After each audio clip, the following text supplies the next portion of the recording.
ہے، اور اسی وقت میں حضرت زکریا کے دل کے اندر بھی یہ خیال آتا ہے جو خدا بے موسم ایک بچی کو پھل دے سکتا ہے تو وہ خدا مجھے بوڑھا ہونے کے بعد اولاد کیوں نہیں دے سکتا۔ اس کے بعد انہوں نے اسی وقت میں اللہ رب العزت سے دعا کی۔ سورہ کہف سورہ مریم کے اندر ابتدائی رکوع کے اندر اللہ رب العزت نے اس واقعے کو ذکر فرمایا ہے، ذکر رحمت ربک عبدہ زکریا اذ نادى ربہ نداء خفیا۔ زکریا نے اللہ رب العزت سے چپکے سے دعا کی کہ اللہ میں بوڑھا ہو چکا ہوں، میری بیوی بھی اب مایوس ہو چکی ہے، بڑھاپے کی حالت میں پہنچ چکی ہے، اب اس کو حمل ٹھہر نہیں سکتا، لیکن اللہ میں چاہتا ہوں کہ مجھے لڑکا عطا ہو۔ تو پھر اللہ رب العزت نے ان کی دعا کو قبول کیا اور ان کو لڑکا عطا فرمایا۔ تو کبھی کسی انسان کو مایوس نہیں ہونا چاہیے، ہر وقت اللہ رب العزت سے مانگتے رہنا چاہیے۔ کب کس کی کس وقت میں دعا قبول ہوتی ہے یہ اللہ ہی بہتر جانتے ہیں۔ حضرت زکریا علیہ السلام کی کفالت کے اندر حضرت مریم رہتی ہیں۔ پھر قرآن کریم کے اندر جب وہ بڑی ہو جاتی ہیں تو اس کا ایک واقعہ نقل کیا گیا ہے، وَاذْكُرْ فِي الْكِتَابِ مَرْيَمَ إِذِ انتبذت من أهلها مكانا شرقيا فاتخذت من دونها حجابا، کہ وہ ایک کسی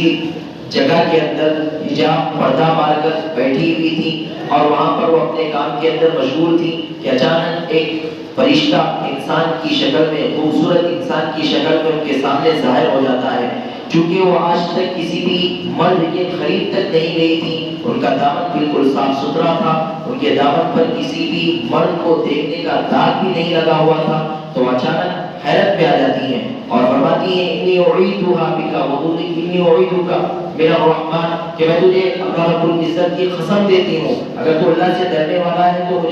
میں تجھے اللہ سے ڈراتی ہوں کہ تو مجھ سے دور ہو جا۔ تو وہ آدمی کہتا ہے کہ میں کوئی انسان نہیں ہوں بلکہ میں فرشتہ ہوں، مجھے اللہ کی طرف سے تیری طرف بھیجا گیا ہے۔ پھر اس کے بعد وہ کہتی ہے کہ تو کس مقصد سے آیا ہوا ہے؟ تو کہتے ہیں کہ میں تجھے لڑکا دینے کے لیے، تیرے پیٹ پہ حمل پیدا کرنے کے لیے آیا ہوا ہوں۔ تو کہتی ہے کہ میں حمل میرے پیٹ کے اندر کیسے ٹھہر سکتا ہے، کیونکہ حمل کے ٹھہرنے کے لیے دو ہی راستے ہیں، یا تو جائز راستہ نکاح کے ذریعے سے اور میں نے نکاح نہیں کیا، یا ناجائز راستہ اور آج تک میں نے کسی مرد تک کو نہیں دیکھا، تو کس طرح میرے پیٹ کے اندر حمل ٹھہر سکتا ہے؟ تو کہا کذالک، ایسے ہی یہ تیرے رب کی طرف سے،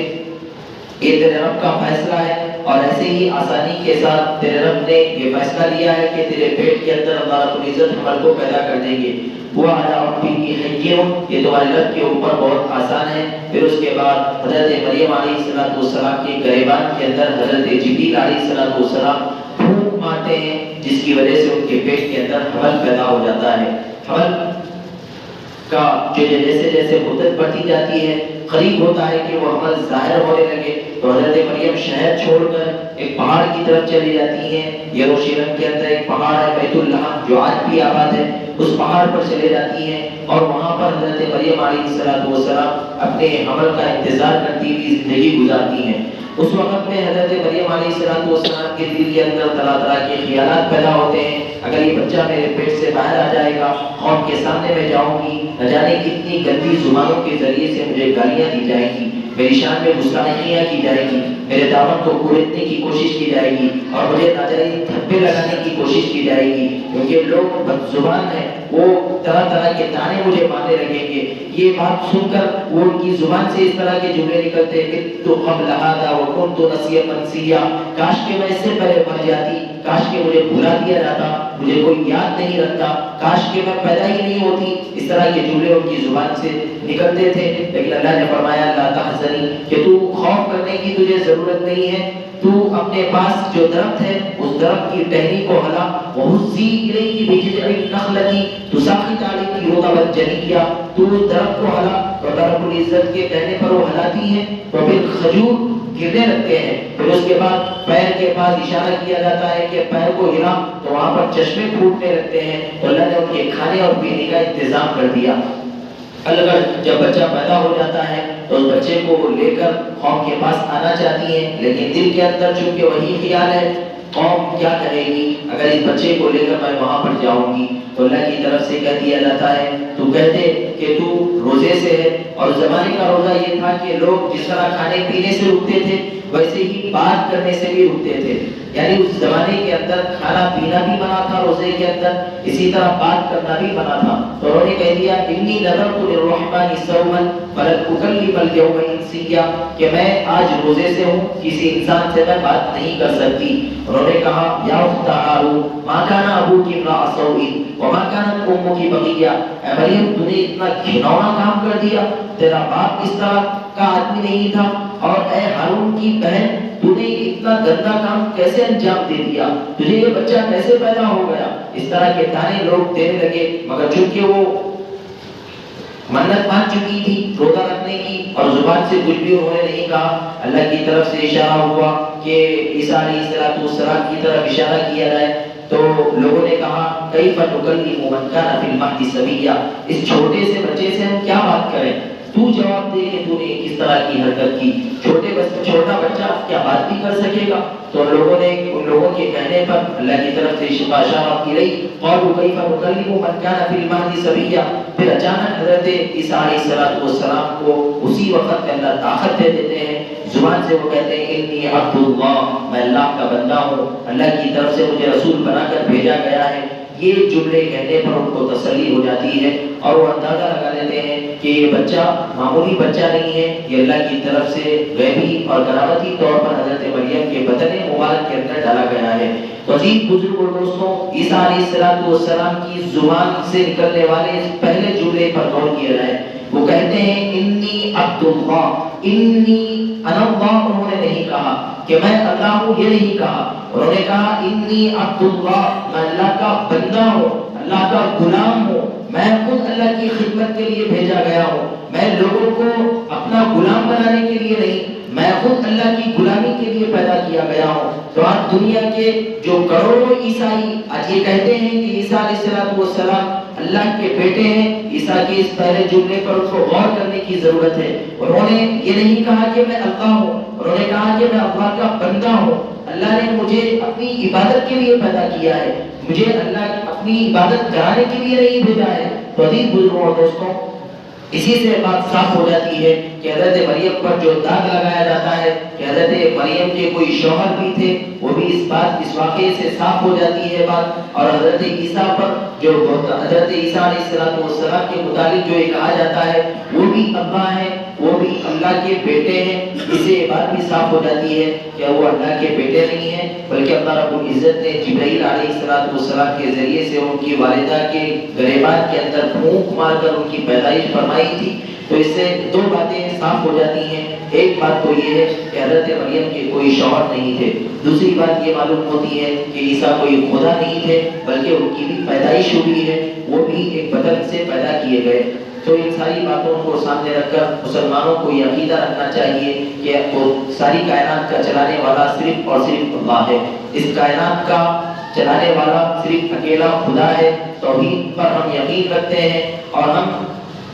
جس وقت میں کلمہ پڑھتے ہیں تو ہم کہتے ہیں لا الہ، کوئی خدا نہیں ہے سوائے اللہ کے. تو اس کا مطلب یہ ہے کہ مسلمان بننے کے لیے ہمیں سارے خداؤں کو پہلے جھٹلانا پڑتا ہے. یہ عیسیٰ خدا نہیں ہو سکتا، یہ مریم خدا نہیں ہو سکتی، یہ رام خدا نہیں ہو سکتا، یہ فلاں چیز خدا نہیں ہو سکتی، یہ فلاں چیز خدا نہیں ہو سکتی. پہلے ہمیں اپنی زبانوں سے ساری باطل خداؤں، باطل طاقتوں کا انکار کرنا پڑے گا، پہلے جھٹلانا پڑے گا. ایسا نہیں کہ ہم اللہ پر بھی ایمان لاتے ہیں اور ساتھ میں فلاں چیز پر بھی ایمان لاتے ہیں، فلاں بزرگ پر بھی ایمان لاتے ہیں. یہ لچکدار پالیسی ایمان کے اندر چلنے والی نہیں ہے. پہلے صاف برملا اعلان کرنا ہوگا، کھلا زبان سے کہنا ہوگا سارے خداؤں کا جو جھوٹے ہیں میں انکار کرتا ہوں، اس کو نہیں مانتا، میں اس کو نہیں مانتا، میں اس کی خدائی کو جھٹلاتا ہوں، میں اس کی خدائی کو اپنی جوتیوں پر رکھتا ہوں. پھر بعد میں جا کے ہمیں کہنا ہوتا ہے الا اللہ، سوائے ایک خدا کے اور وہ اللہ ہے. تو ہمیں اپنی توحید کا مطلب سمجھنے کی ضرورت ہے. ہمیں پہلے سارے خداؤں کا انکار کرنا پڑتا ہے، پھر اس کے بعد اللہ کی وحدانیت کا اقرار کرنا پڑتا ہے. اسی وجہ سے جب کافر آئے اللہ کے نبی صلی اللہ علیہ وسلم کے پاس اور آ کر کہنے لگے کہ محمد ہم تم کو بہت روکنے کی کوشش کرتے رہے لیکن تم رکتے نہیں، اپنی توحید کی بات کرتے ہی جا رہے ہو اور ہمارے بتوں کو برا بنا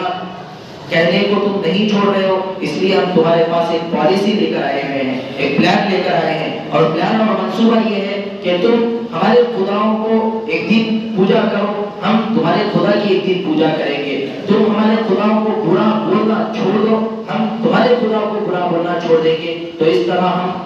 معاشرے کے اندر رہ سکتے ہیں۔ یعنی تم ایک دن ہمارے خدا کی عبادت کرو اور ایک دن ہم تمہارے خدا کی عبادت کریں گے۔ اسلام نے اس لچکدار پالیسی کی دھجیاں اڑا دی اور فرمایا قل یا ایھا الکافرون، اے نبی جی آپ کہہ دیجئے اے کافروں، لا اعبد ما تعبدون، میں عبادت نہیں کرتا ہوں جھوٹے خداؤں کی جس کی تم عبادت کرتے ہو، ولا انا عابد ما عبدتم، نہ میں عبادت کرنے والا ہوں ان خداؤں کی جس کی تم عبادت کرتے ہو۔ دو مرتبہ اللہ کے نبی صلی اللہ علیہ وسلم کی زبان سے یہ کہلوایا گیا کہ اسلام کو لانے کے لیے پہلے جھوٹے خداؤں کا انکار کرنا پڑتا ہے، پھر اس کے بعد ایمان کا اقرار کرنا پڑتا ہے۔ لکم دینکم ولی دین، تمہارے لیے تمہارا دین ہے اور ہمارے لیے ہمارا دین ہے۔ تو آج بھی ہندوستان کے اندر جو یہ کہا جاتا ہے کہ بھئی تم اپنے خدا کو مانو، ساتھ میں اس زمین کو بھی تم خدا مانو، ساتھ میں تم اس زمین کی بھی پوجا کر لو، بھومی پوجا کر لی جائے اور آسمان کی پوجا کر لی جائے، سوریہ نمسکار کر لیا جائے، سورج کی بھی پوجا کر لی جائے، تو پھر تمہیں ہندوستان کے اندر رہنے کا حق ہے۔ سورج کو بھی تم جس طرح ایک خدا کو مانتے ہی ہو، ساتھ میں سورج کو بھی خدا مان لو، زمین کو بھی خدا مان لو۔ تو ہم مجبور ہیں کہ ہم پہلے اللہ رب العزت پر ایمان لانے کے لیے ہمارے لیے ضروری ہے کہ ہم زمین کی خدائی کا انکار کریں اور کہیں کہ یہ زمین خدا نہیں ہو سکتی، یہ سورج خدا نہیں ہو سکتا، یہ چاند ستارے خدا نہیں ہو سکتے، یہ جھوٹے معبود خدا نہیں ہو سکتے سوائے اللہ کے۔ زمین کی محبت الگ چیز ہے، زمین کی عبادت الگ چیز ہے۔ زمین کی محبت کے لیے لاکھوں علماء نے اپنی گردنوں کو نچھاور کر دیا، لیکن زمین کی خدائی کے لیے ہمارا ایک آدمی بھی آگے نہیں آ سکتا۔ زمین کی عبادت ہم ہرگز نہیں کر سکتے، زمین کی محبت کے لیے ہم اپنی جانوں کو نچھاور کر دیں گے۔ تو محبت الگ چیز ہے، ہندوستان سے ہمیں محبت ہے، وہ ہم نے جنگ آزادی کے وقت میں ہم دکھا دیا تھا، لیکن ہندوستان کی عبادت ہم نہیں کر سکتے، زمین کی عبادت نہیں ہو سکتی، زمین کی پوجا نہیں ہو سکتی۔ زمین کی محبت ہم کریں گے، زمین سے لو کریں گے، زمین کی محبت کو اپنے دلوں کے اندر اس کی عقیدت کو بٹھائیں گے، لیکن اس کو خدا ہرگز نہیں مانیں گے، کیونکہ ہمارے نزدیک خدا صرف اور صرف ایک ہے۔ اب دوسری بات یہ ہے کہ جب کرسمس کا یہ موقع آتا ہے تو اس وقت میں ہمارے بچے ہوتے ہیں جو جاب کر رہے ہوتے ہیں یا پھر غیر مسلموں کے ساتھ ان کا رہنا ملنا جلنا ہوتا ہے، خریدنا بیچنا ہوتا ہے، تو ایسے موقع پر ہدیوں کو، تحفوں کو آپس میں ایک دوسرے کو شیئر کرتے ہیں۔ ایسے تحفوں کو قبول کرنا بھی جائز نہیں ہے، کرسمس کی مبارکبادی دینا بھی جائز نہیں ہے، ان کی اس خاص موقع پر دی جانے والی مٹھائی کا کھانا بھی حرام ہے، کیونکہ اگر ہم کھائیں گے، تحفہ دیں گے، تو اس وقت میں ہم اس بات کے اندر شریک ہو جائیں گے جس طریقے سے وہ لوگ آج کے اس دن کو اس لیے عید کے طور پر منا رہے ہیں کہ آج اللہ کی پیدائش ہوئی ہے، عیسیٰ کو خدا جان کر وہ کرسمس ڈے مناتے ہیں۔ اگر ہم اس خوشی کے اندر ان کے ساتھ شریک ہوں گے تو اس کا مطلب یہ ہوگا کہ ہم بھی عیسیٰ کو خدا مانتے ہیں، ہم بھی مریم کو خدا مانتے ہیں۔ اسی لیے ہمیں کھلم کھلا ان لوگوں سے برات کا اعلان کرنا چاہیے، ہم لوگوں کو کھلم کھلا ان لوگوں کی اس تہوار کا سے دوری اختیار کرنا چاہیے۔ ان کی اس خوشی کو، انہیں کو مبارکبادی دینے کی ہمیں ضرورت نہیں ہے۔ اگر مبارکبادی دیں گے تو پھر اس صورت میں ان کی اس خوشی کے اندر شریک ہونے کا مطلب یہ ہوگا کہ ہم بھی ان کی اس عقیدے کے اندر، ان کی عقیدے کی جو غلاظت ہے اس کے اندر ہم شریک ہیں۔ اسی لیے ایسے خاص موقع پر ان کی ہدیوں کو قبول نہ کیا جائے۔ ہاں اگر ایسے ہدیے ہیں جو ان کے تہواروں کے علاوہ ہیں، مثال کے طور پر عام حالتوں کے اندر وہ ہدیے دے رہے ہیں تو ہدیوں کو قبول کیا جا سکتا ہے۔ نبی نے غیر مسلموں کی ہدیوں کو قبول کیا، کوئی